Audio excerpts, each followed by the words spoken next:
একই সঙ্গে তৌহিদ আফ্রিদিকে রিমান্ডে নেওয়ার পর থেকে এবার বেরিয়ে আসছে একের পর এক নানা অপকর্মের তথ্য। থাকবো তো এরকম কথা বলো, তোমার সাথে থাকবো না, কার সাথে থাকবো আমি? আচ্ছা, আমার হেল্প করবা সবসময়? কালকে অ্যাসাইনমেন্ট আছে না, ওগুলো আমি সব করে দেবো, ঠিক আছে? বাসার দরকার। এই মাইটিভির চেয়ারম্যান নাসির উদ্দিন সাথীর আদরের একমাত্র পুত্র সন্তান বাংলাদেশি জনপ্রিয় কন্টেন্ট ক্রিয়েটর তৌহিদ উদ্দিন আফ্রিদি গ্রেফতার হওয়ার পর আইনজীবী যখন এই আফ্রিদিকে 7 দিনের রিমান্ডের দাবি করেন, মাননীয় আদালত 5 দিনের রিমান্ড মঞ্জুর করেন। ঠিক একই সময়ে এই আফ্রিদিকে রিমান্ডে নেওয়ার পর এবার আফ্রিদির বিরুদ্ধে কথা বলতে শুরু করেছে এই বাংলাদেশের জনপ্রিয় ফুড রিভিউয়ার ওরফে ফুড আপি নামক এক ব্লগার। চলেন এই ফুড আপির কাছ থেকে কিছু আফ্রিদির গোপন তথ্য শুনে আসা যাক।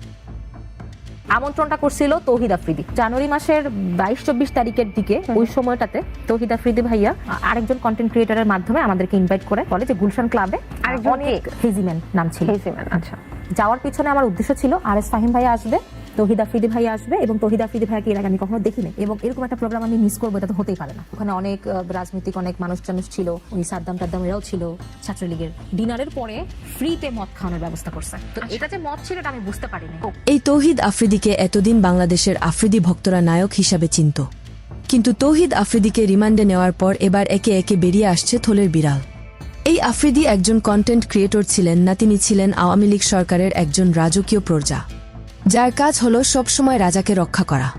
তার ব্যতিক্রম করেননি এই আফ্রিদি। এই তৌহিদ উদ্দিন আফ্রিদি শেখ হাসিনার পাওয়ার পেয়ে নিজেকে সবসময় প্রধানমন্ত্রীর নাতিপুতি মনে করে হেডম দেখিয়ে সব জায়গায় চলতেন। এই আফ্রিদিকে আওয়ামী লীগ সরকার থাকাকালীন কেউ কিছুই করতে পারেনি, আর পারত ও না, কেননা কিছু হলেই তার ছিল হাউন আঙ্কেল। এই হাউন আঙ্কেলের সুবিধা নিয়ে তিনি নিজেকে অনেক বড় মাপের সেলিব্রিটি মনে করতেন এই তৌহিদ উদ্দিন আফ্রিদি। সূত্র ধরে জানা যায়, এই আফ্রিদি সাবেক ডিবি প্রধানের সাহায্য সহযোগিতায় সুন্দর মেয়েদেরকে টার্গেট করে বিদেশে ছাপলাই দিত, এমন অভিযোগ আছে এই আফ্রিদির বিরুদ্ধে।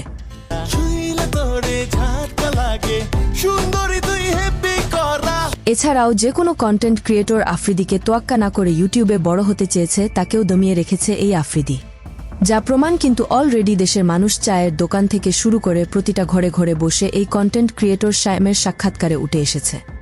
সেদিন ডিবি অফিসে আমাকে ঠিক এইভাবে বাইদা রাখছিল, এই যে দেখেন আমার পাটা এইভাবে ছিল, পায়ের মধ্যে বাড়ি মারছে, আমি এভাবে পড়ে গেছি, তারপর আমার হাত পিছনে এইভাবে হ্যান্ডকাপ পরা ছিল, মাথার মধ্যে কালো কাপড় পেঁচানো ছিল।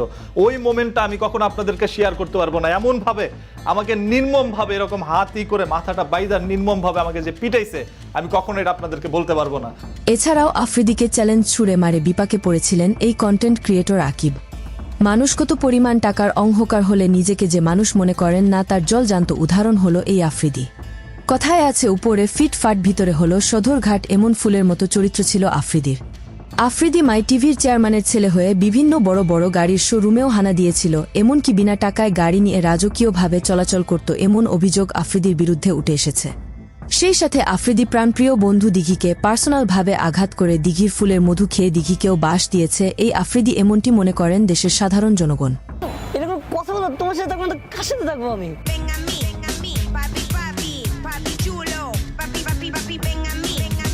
এছাড়াও মুনিয়া হত্যার সাথে জড়িত থাকতে পারে আফ্রিদি, কেননা যখন মুনিয়াকে হত্যা করা হয়েছিল তখন আওয়ামী লীগের পাওয়ারের কাছে লুকিয়ে থাকে আফ্রিদির নাম।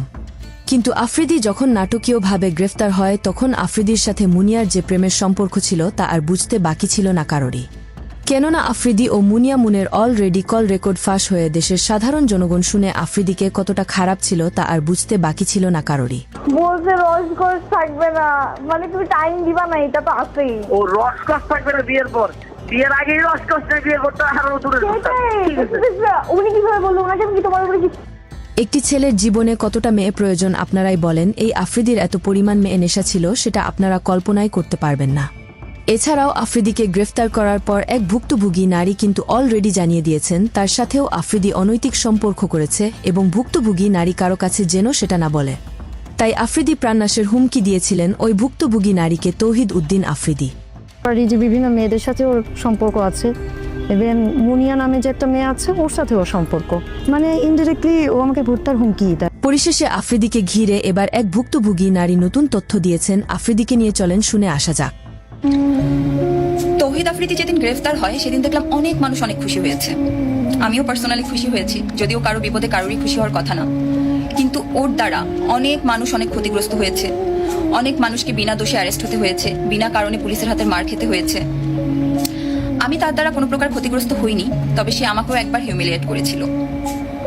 একটা প্রোগ্রামে তার সাথে আমার দেখা হয়, তো সে আমাকে দেখা মাত্রই যেটা বলে সেটার জন্য আমি প্রস্তুত ছিলাম না। সে আমাকে বলল, তুমি তো আগে খ্যাত হঠাৎ করে স্মার্ট হয়ে গেল কি করে। ওটা কমপ্লিমেন্ট ছিল নাকি বাস ছিল আমি ঠিক জানি না, but I felt humiliated that time. তো আমি শুধু বলেছিলাম যে আমার চেহারার থেকে তো তোমার ভিডিওগুলো বেশি খ্যাত ছিল, এতটুকুই। ওই প্রোগ্রামে উপস্থাপক মঞ্জু ভাইয়াও ছিলেন, তো মঞ্জু ভাইয়ার বেশ কিছু শোতে আমি গেস্ট হিসেবে গিয়েছিলাম।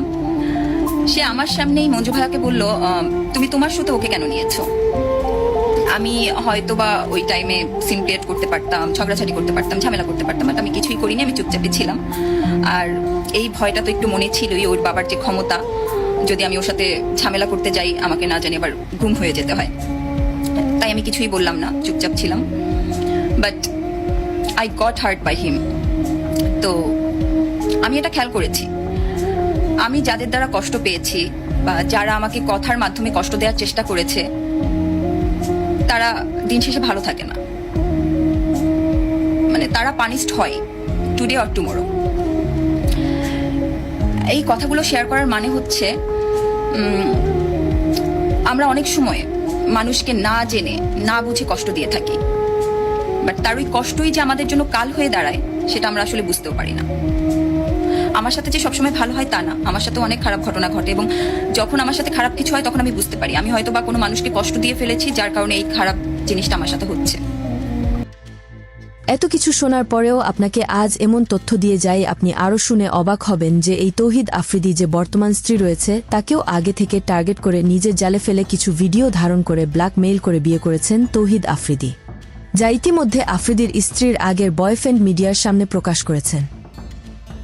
রিসাকে ও বিয়ে করার কারণ হলো একটা ট্র্যাপে পড়ে গেছে রিসা, কারণ তৌহিদ আফ্রিদির চরিত্র তো ওরকম ভালো ছিল না, তো একটা ট্র্যাপে পড়ে গেছে। তার মধ্যে শেখ হাসিনা পালাইছে, শেখ হাসিনা সরকার চলে গেছে, আওয়ামী লীগ চলে গেছে, তো ওই পারপাসে ও রিসাকে বিয়ে করে।